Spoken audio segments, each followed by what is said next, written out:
Oi, tudo bem? No Top 5 de hoje, nós vamos falar sobre uma espécie de processo de fagocitose, só que na programação. Lá na biologia, fagocitose é quando uma célula engole, captura, engloba uma partícula grande e essa partícula passa a fazer parte dessa célula. Mas na programação, nós vamos ver hoje 5 casos de programas da Globo, que eram programas independentes na grade, com o seu nome, com o seu horário de exibição, e que passaram por um processo parecido, que se transformaram em quadros de outros programas ou que foram desmembrados em partes de um outro programa da grade. Bem-Estar, um programa específico sobre saúde que a Globo colocou na grade em 2011 de maneira diária, de segunda a sexta na faixa matutina. Esse programa ele até separava o programa Mais Você da Ana Maria Braga com o encontro com Fátima Bernardes, até que em 2019 a Globo optou pela supressão, pela retirada da grade do Bem-Estar, emendou o programa da Ana Maria Braga com o programa da Fátima Bernardes e o Bem-Estar ele acabou se tornando quadros que interagiram com outros programas, como por exemplo o próprio encontro com Fátima Bernardes de segunda a sexta, o É de Casa aos sábados e até mesmo o Se Joga na faixa da tarde no começo da pandemia do coronavírus. Havia uma percepção na época de que os programas da Ana Maria Braga e da Fátima Bernardes são parecidos, equivalentes no formato, no perfil de público-alvo, e que o Bem-Estar ele quebrava essa sequência com um programa monotemático de um grande tema geral sobre saúde. Então qual foi a solução? Retirar o Bem-Estar do ar, aumentar o tempo de arte, tanto da Ana Maria Braga quanto da Fátima Bernardes, e naquele momento da grade optou-se por deixar uma apresentadora das 9 da manhã até as 10h30 e a outra das 10h30 até meio-dia. É um convite, é um compromisso. Vamos fazer as manhãs cada vez mais interessantes? Vamos juntas fazer as manhãs da Globo ao vivo.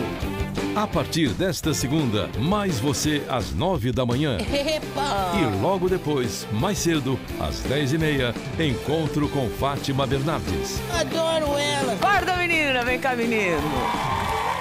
Olá, bom dia, tá começando mais um encontro.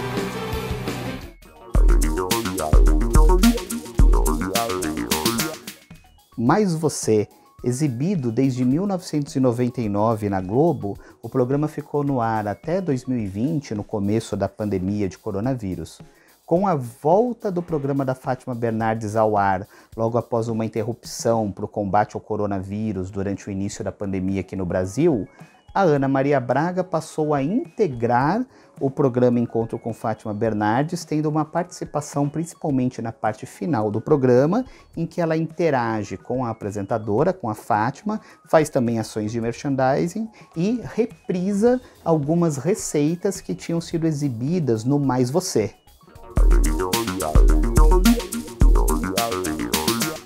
Globo Esporte, um programa que está no ar na Globo desde 1978, ora com versão em rede nacional e, na maior parte do tempo, com as suas versões regionais e locais. Então, o que aconteceu durante a pandemia do coronavírus?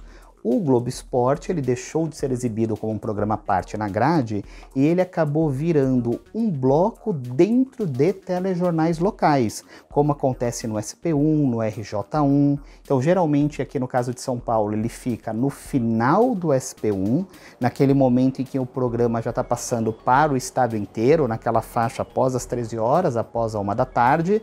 Os dois apresentadores interagem, o apresentador do SP1 com o apresentador do Globo Esporte, então César Tralli no caso de São Paulo e Felipe Andreoli no caso do Globo Esporte local de São Paulo. E além de interagir, a gente tem a identidade visual do próprio Globo Esporte no telão e é interessante a gente perceber o seguinte: o conteúdo esportivo fica um pouco mais curto, mais diluído, mais fragmentado. O telejornal local geralmente não termina com conteúdo esportivo, ele volta a abordar algum conteúdo de saúde, sociedade, comportamento, economia, algo que tenha relação ali com o estado de São Paulo, para fazer essa transição para o Jornal Hoje, o jornal de rede nacional. Essa estratégia foi importante Por quê? Mesmo quando a gente tinha muitas atividades práticas, competições esportivas, havia o risco de uma queda de audiência durante o Globo Esporte, justamente por você ficar vários minutos tratando especificamente de esporte ali na TV aberta. Então, nem todo o público que acompanhava o SP1 até o final seguia acompanhando a Globo durante a exibição do Globo Esporte para poder chegar até o começo do Jornal Hoje. Com essa mudança, né, com o Globo Esporte virando um bloco dentro ali da parte final do SP1, a transição entre o final do SP1 e o começo do Jornal Hoje ficou mais sutil, e essa interação entre os dois apresentadores acabou evitando a migração de audiência de parte de público, que acabou sendo positivo para a Globo e não foi tão positivo para a Record, que costuma incomodar a concorrência ali com o balanço geral.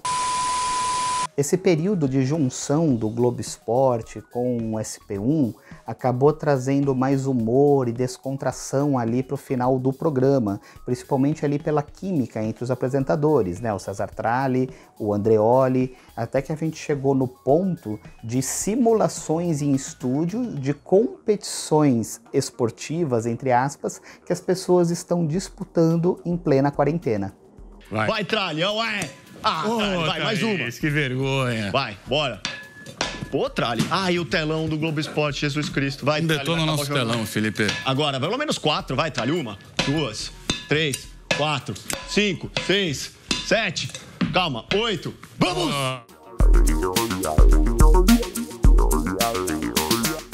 Aproveitar o grande acervo da Globosat para incrementar a grade da Globo na TV aberta.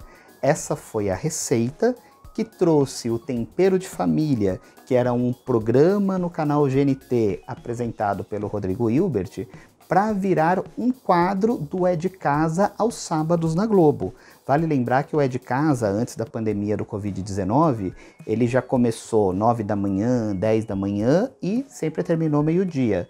Com a pandemia, o programa passou a começar às 10 para 7 da manhã, às 6h50, ou seja, ampliou muito o seu tempo de arte e a necessidade de novos conteúdos. Até que, no último dia 18 de julho, estreou dentro do É de Casa, na TV Globo, o quadro Tempero de Família, que se trata, na verdade, de partes do programa apresentado pelo Rodrigo Hilbert no GNT. Ele é bonito, simpático, prendado. Vou fazer uma costelinha deliciosa. Ele aprendeu com a avó os melhores segredos da cozinha. Olha, que coisa linda.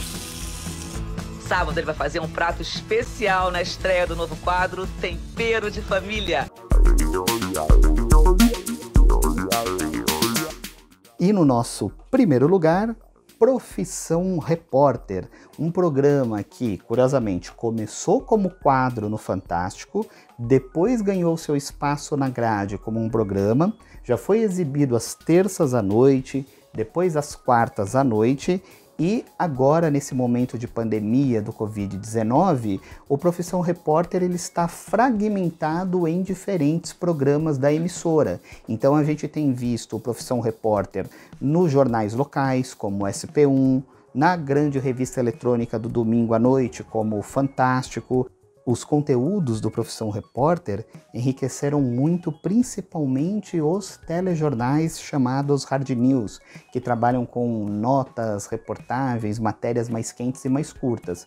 Porque o material do Profissão Repórter ele tem uma duração mais longa, ele é mais aprofundado, trabalha recursos de linguagem e brinda o espectador também com todas as características de metalinguagem, de autorreferência, porque ele vai evidenciando o processo de realização, as tomadas de decisões e as discussões relativas às pautas, à produção, à gravação, à edição. Se fosse optar pela teoria do documentário, a gente enquadraria o Profissão Repórter no reflexivo, que é aquele que justamente ele vai evidenciando os processos de realização enquanto vai te mostrando o resultado final da matéria, reportagem, documentário ou grande reportagem, como ocorre muitas vezes com o Profissão Repórter.